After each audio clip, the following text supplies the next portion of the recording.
दोस्तों ये part B का हम कहानी कंटिन्यू करते हैं।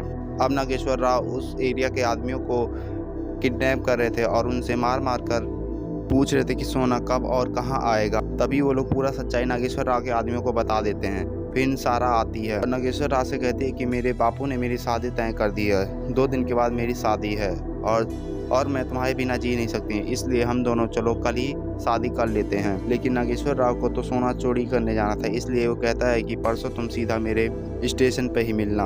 अब नागेश्वर को जैसे पता चलता है कि सोना कहाँ और कब आने लगता है, वो वहाँ पे पहुँच जाता है और बड़े आसानी से लॉकर चेंज कर देता है और फिर असली सोना लेकर पेटी बदल कर चला जाता है। लेकिन बाद में उन्हें पता चलता है कि हमारे उनके पास ही रह गए हैं, इसलिए वो ना चाहते भी उनसे लड़ाई करता है। लेकिन नागेश्वर राव सबको एक एक से मार देता है और अपने आदमी को बचा कर चला जाता है। फिर उसे रास्ते में पुलिस का सामना करना पड़ता है, क्योंकि पुलिस रास्ते में सोने गायब होने के सुराग में जांच पड़ताल कर रही थी। तभी वो अपने ड्राइवर से कहता है कि तुम ऐसा करो, सोना किसी दूसरे रास्ते से लेके जाओ और जहां मैंने कहा सोना वहीं छुपा देना, और मैं जाता हूं सारा से मिलने। तभी वो सारा से मिलने जाता है, जो कि सारा स्टेशन में बैठी थी और उसका इंतजार कर रही थी। लेकिन उसे सारा से मिलते ही वो ट्रेन में जैसे ही घुसते हैं तैसे उन्हें पता चलता है कि वो तो वही पुलिस वाला ट्रेन में बैठा हुआ है, जो कि नागेश्वर ने कुछ दिन पहले उसकी आँख फोड़ी थी इंस्पेक्टर की, और फिर उसे सोने चोरी के जुर्म में उसे गिरफ्तार कर लेता है। तभी वो घबरा जाती है सारा और कहती है कि मैंने तुम्हें पहले ही कहा था कि तुम चलो पहले मेरे से शादी कर लो, लेकिन तुम्हें सबसे पहले चोरी और सोने की पड़ी थी, इसलिए वो गुस्से में ट्रेन के आगे अपनी जान दे देती है। फिर स्टोरी प्रेजेंट में आती है, जो कि शास्त्री साहब बता रहे थे राजपूत सर के, और राजपूत सर स्टोरी सुनकर दहल जाते हैं और वो कहते हैं बहुत ही सनकी टाइप का चोर है। इन शास्त्री सर बताते हैं कि इतना टॉर्चर करने के बाद भी सोना कहाँ छुपाया और कैसे रखा हुआ है। ये केस मद्रास का था और उसे तमिलनाडु की पुलिस हैंडल कर रही थी, इसीलिए उसे 14 साल की जेल हुई थी और अभी तक नहीं बताया। लेकिन शास्त्री साहब इन बताते हैं कि एक दिन वो बड़े आसानी से वहाँ से भाग गया था जेल की कैदियों से, और फिर सुराग में पता चला था ये नागेश्वर कैसे भागा था जेल से। तब पता चला कि दीवार की सबसे ऊंची दीवार पे वो फांद कर भाग गया था। तभी राजपूत सर शास्त्री सर को एक लेटर देते हैं, कहते हैं ये मैडम के आवास पे आया था और उन्हें धमकी मिली है इस लेटर के जरिए कि उनके घर में कुछ दिन में चोरी होने वाली है, हमें किसी तरह ये चोरी को नहीं करने देना है। और ये कोई लेटर कोई और नहीं बल्कि नागेश्वर ने भेजा है। तभी राजपूत कहते हैं इसीलिए मैं उसके बारे में इतना बारीक से जान रहा हूँ, और कहते हैं हमें किसी भी समय को लापरवाही नहीं करना है। सबसे पहले वो पीएम आवास पे दोनों जाते हैं, सिक्योरिटी बहुत हाई अलर्ट कर देती, जिससे कोई एक मच्छर भी घुस नहीं सकता था। अब काफ़ी दिन हो गए। तभी राजपूत सर कहते हैं कि देखो हम भी यहाँ जीत गए हाई अलर्ट की वजह से, और यहाँ नागेश्वर नहीं आ पाया। और पीएम मैडम फिर दौरे पे अपने चले जाती हैं। फिर राजपूत की नज़र एक वेटर पे जाती है, जो कि कहते हैं कि तुम ये चाय किसके लिए ले जा रहे हो। तभी वेटर कहता है कि मैडम तो ऊपर बैठी हैं और वही उनके लिए मैं चाय ले जा रहा हूँ। तभी वो जल्दी जल्दी ऊपर जाते हैं। तभी दोनों देखते हैं कि मैडम सर तो ऊपर किताब पढ़ रही हैं। तभी वो फ़ोन से उन कारों को रुकवा देते हैं जिसमें मैडम गई थी। तभी हमें पता चलता है वो लोग वहाँ भी जाके चेकिंग करते हैं, लेकिन पता चलता है वहाँ तो मैडम नहीं थी कार में। तभी उन्हें पता चलता है जो मैडम कमरे में हमने देखा था ऑफिस में, वो कोई और नहीं बल्कि नागेश्वर ही था, जो कि भेष बदल के आया था। तभी राजपूत सर कहते हैं कि कोई ना कोई हमारे इस ग्रुप में से मिला हुआ है, तभी नागेश्वर यहाँ नहीं तो इतनी हाई सिक्योरिटी के बाद कोई भी नहीं आ सकता था। तभी राजपूत सर कहते हैं कि तुम्हारे साथ जो ऑफिसर आया था वो कहाँ है, वो तो काफ़ी देर से गायब है। तभी हमें पता चलता है कि शास्त्री के साथ जो सिपाही आया था वो दिल्ली पुलिस बनकर नागेश्वर ही था, और शास्त्री सर के जरिए ही पीएम आवास में ही घुस गया। अब इधर पीएम मैडम उन दोनों की हाजिरी रही थी, उन्हें डांट रही थी और उन लोगों की बेइज्जती कर रहे थे कि इतना हाई सिक्योरिटी होने के बाद भी हमारे सामने से एक चोर निकल गया और तुम लोग कुछ भी नहीं कर पाए। और फिर पीएम मैडम कहती हैं कि हम मेरे सामने एक चिट्ठी देकर गया है और कहा कि मैडम मैं आपका कुछ ज़्यादा ही नहीं चोरी कर रहा हूँ, बस आपका एक छोटा सा ही चोरी कर रहा हूँ और मेरा नाम नागेश्वर राव है। तभी वहाँ से नागेश्वर राव की खोजबोज शुरू हो जाती है। फिर हमें इधर पता चलता है कि वो इंस्पेक्टर खोजबीन कर रहा है नागेश्वर के बारे में, जिसने नागेश्वर ने कुछ दिन पहले उसकी आंख फोड़ी थी और इसी के चलते उसने कई लोगों की मर्डर भी कर दिया था अपने बंदूक से।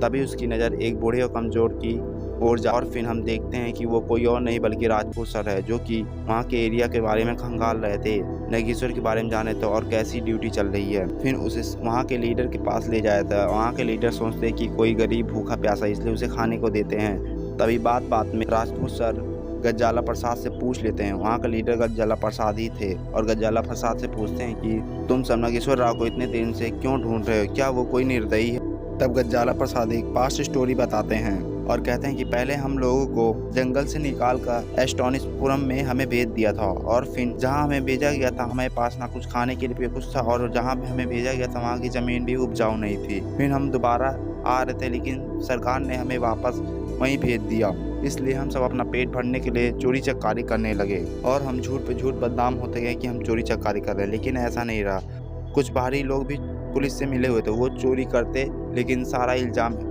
एस्टोनिशपुरम के लोगों को लगा देते थे झूठे इल्ज़ाम में और हमें कुछ पैसे देकर हम कबूल भी कर लेते कि हमने ये चोरी की थी। अब एक दिन एक बच्चा भी झूठे इल्ज़ाम में जेल पहुंच जाता है। फिर उसे जेल में बहुत मारते हैं एक पुलिस ऑफिसर, फिर उसे लाकर उसके गांव में छोड़ देते हैं। लेकिन उसकी माँ रोते हुए कहती है देखो इन अपराधियों को, मेरे बच्चे की हालत क्या हुई। तभी वहाँ नागेश्वर राव आता और कहता है कि क्या हुआ। तब उसकी माँ बताती है कि मेरे बेटा जानबूझकर जेल गया था ताकि वो पढ़ लिख सके, लेकिन इन लोगों ने उसे बहुत नागेश्वर राव सभी पुलिस वालों को बहुत मारता है और फिर वहाँ अनाउंस कर देता है कि आज से कोई भी झूठे इल्ज़ाम में जेल नहीं जाएगा। और फिर हम नागेश्वर राव को देखते हैं वहाँ पास के स्कूल के टीचर के पास जाता और उन सभी बच्चों का एडमिशन करवा देता है, लेकिन टीचर मना कर देते हैं, कहते हैं कि ये लोग चोर हैं। तभी वहाँ नागेश्वर एक इमोशनल स्पीच देता है, फिर बाद में बात मान जाता है अध्यापक और फिर उन लोगों को कल से स्कूल आने के लिए कहते हैं। फिर हम देखते हैं कि वो बच्चे बड़े हो गए हैं लेकिन उन्हें नौकरी के लिए कोई नहीं रख रहा है। फिर नागेश्वर उन लोगों को सलाह देता है, कहता है कि अब हम लोगों को खुद ही कोई रोजगार ढूंढना पड़ेगा, अब हमारा कोई साथ नहीं दे रहा है। तभी एक लड़की सलाह देती है कि क्यों ना हम तम्बाकू का फैक्ट्री खोल लेते हैं जिससे इसका सप्लाई बहुत होगा।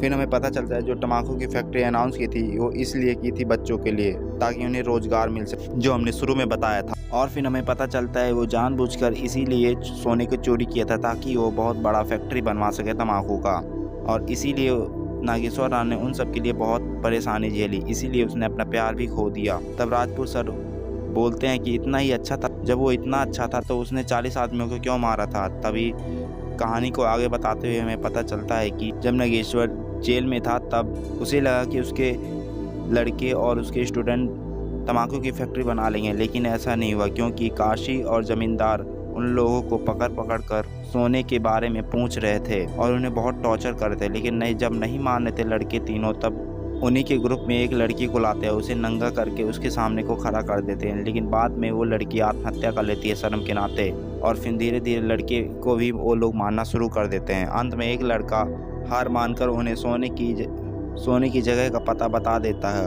और ये सब पता उसके दोस्त नागेश्वर के दोस्त ने बताया था कि ऐसा कर रहे हैं। तभी वहाँ पे वो फांद कर भागा था, उस दिन जेल फांद कर भागा था। और फिर ये सब पता होने के बाद वहाँ पे नागेश्वर सबको चुन चुन कर मारता और फिर काशी को गला धड़ से अलग कर देता और फिर सीधा उससे लड़ाई उस जमींदार से होती है और फिर उसे भी उसके सीने में कुल्हाड़ी मार भी देता है। फिर राजपूत सर उससे पूछते हैं कि फिर पुलिस उससे पीछे क्यों पड़ी हुई है।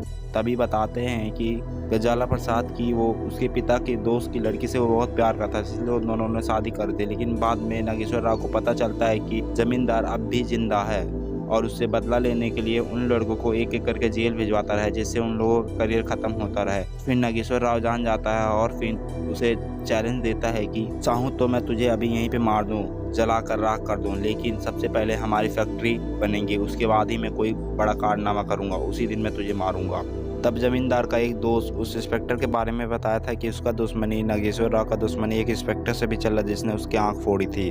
और फिर हमें पता चलता है कि उस दिन जो हमने देखा था वो गलत था, मतलब कि उस दिन वैश्य के साथ नागेश्वर राव नहीं बल्कि वो इंस्पेक्टर खुद बदतमीजी कर रहा था और इंस्पेक्टर वैश्य के साथ जबरदस्ती कर रहा था, उल्टा नागेश्वर राव उसे बचा रहा था। लेकिन बाद में उन दोनों की झड़प हो जाती है और ऐसा झूठा FIR उस इंस्पेक्टर ने नागेश्वर राव के बारे में लिखी थी जो हमने शुरू में आपको बताया था दोस्तों। और फिर कहानी प्रेजेंट में आती है। फिर एक कांस्टेबल आता है उन सब के पास और कहता है कि वो इंस्पेक्टर आ रहा और नागेश्वर राव को बीबू को लेकर जाने वाला है। तभी पूछते कौन इंस्पेक्टर, तभी कहते हैं जिससे नागेश्वर राव ने आंख फोड़ी थी। और फिर वो लोग जल्दी जल्दी उसकी बीबी को कुएं से बाहर निकाल कर दूसरे जगह शिफ्ट कर रहे थे। तभी वहाँ वो इंस्पेक्टर आ जाता और फिर उसकी बीबी के हाथों में हथकड़ी लगा देता है, लेकिन वो प्रेग्नेंट थी। तभी अम्मा वहाँ आती हैं और उस गांव की एक सोशल वर्कर होती हैं और फिर बड़े आसानी से नागेश्वर राव की बीवी को हथकड़ियाँ निकलवा के वहाँ के लेके चली जाती हैं। और फिर हमें पता चलता है कि उस अम्मा को लाने वाला नागेश्वर राव ही है। और जो कि उससे सबसे पहले मिली थी, तो उन्होंने वादा किया था इस गांव में सबसे पहले बिजली और लाइट और रोड वही लेके आएंगी, क्योंकि नागेश्वर राव को अच्छी तरीके से पता था कि सरकारी काम ये आसानी से करवा देंगे। इसीलिए उसने वादा किया था कि जब तम्बाकू की फैक्ट्री बन जाए तो मैं खुद पुलिस को सरेंडर कर दूंगा। अब नागेश्वर के 2 जुड़वा बच्चे होते हैं और इधर अम्मा की वजह से गांव में रोड और लाइट बिजली सब कुछ आ रही थी।